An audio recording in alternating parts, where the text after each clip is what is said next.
December 21st came and went. Right. Speedway's closed down. Right. Now, with that, typically there is a little bit of grace period sometime before they can start to drill, dig.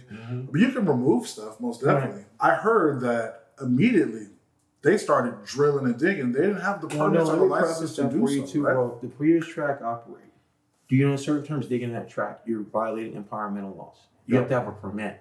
When he took the load on, put the forklift attachment, took it's like 6 by 6 square, he broke the law. Yeah. Because it wasn't permitted? No, it's no permits, bro. He just did it on his own. Yeah. And most people do things that are illegal if they believe there's no eyes on them. Right. So the fact that the track was closed and everybody did the little celebration and what about their day, they wrote Orlandale Speedway off as it's a loss, it's gone. Right. So now, if there's no eyes focusing on us, we can do what we want. Yeah. Right. But there were still eyes on them and they weren't expecting that. Right. The track's gone. They're taking this out. I'm like, guys, everything that's been taken can be replaced. Yes. What I don't want them doing is digging into that damn asphalt on that oval or that parking lot or that drag strip. Because if they do that, on my dead father that died last year, on me, I will get all I need and fight until the end. And why is this company coming in our town, buying up all this land? We don't want them here. And making it unsafe for us. And the planning commission wasn't listening at all any of this.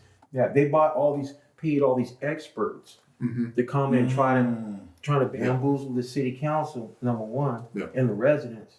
If we can avoid it, we don't have to pay for this. We can just slide through some paperwork and keep it going. Right. And that's pretty much why you said a lot of the paperwork. There was no checks and balances when there was obvious violations, and some of the stuff is serious. Right. And it's almost as if they're doing it like it's business as usual. And then, so then now everything gets passed on. True.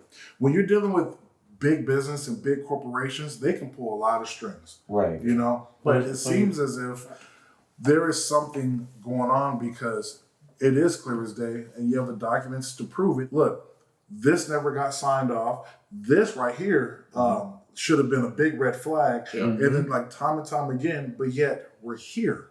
So now it's very easy to track back on how is this happening?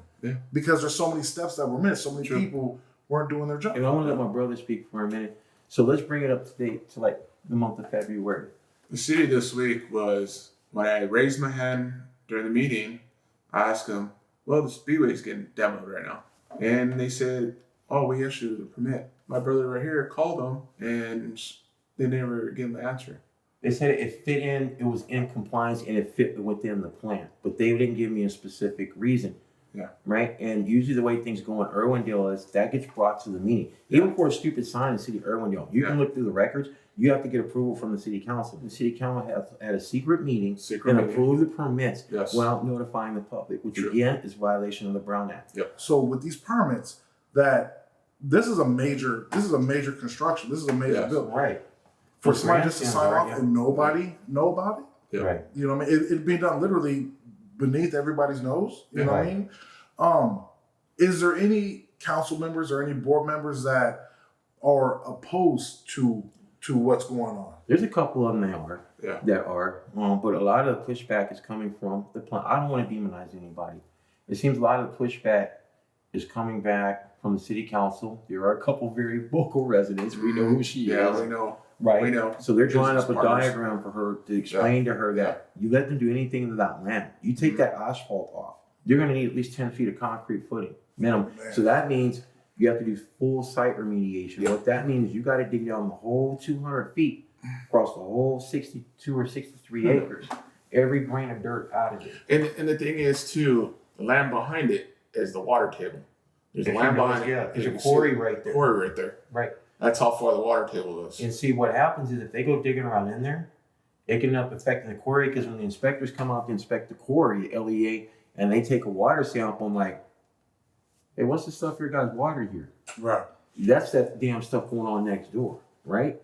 So, like, that's a lot. That's a lot being said. Now, with the water, the toxic waste, hazardous material, the EPA, and outside of just the residents, I was made aware that on one of the meetings with the community and the council members, the board members, that a lot of evidence was getting presented to them to where one of the board members got up and ended up having to leave to throw up. Or Yeah, he had to excuse himself from the meeting and stuff because he didn't feel comfortable. He left. Was it because of stuff that he wasn't aware of? Aware of, probably. When the meeting was going, a lot of the city councilmen didn't know what was going on. But for all this to be going on, that means somebody or some people were aware of what was going on. Yes. It is yet to be determined on who that is or who they are. We know. Eric, I'll let you tell him. The planning commission. So somebody that used to be a part of the planning commission, but obviously he's retired and all, Yes. Right. was also in the meeting, seeing and hearing what was going on, and that same individual called the current people in the seat, called them out. So it's just open, like there's wrongdoing going on. Yeah. So now when it comes to the EPA, because that deals with federal, that deals with the government, they come in, they say, look, you guys can't do anymore until we come in, evaluate the ground or evaluate what's going on for us to give you the okay. Yep. So it's almost like nothing could move until it's almost like there's a hierarchy. Yeah. But them, technically, they're the big dogs. Under a normal circumstance with normal land, you wouldn't have to deal with any of this. Okay.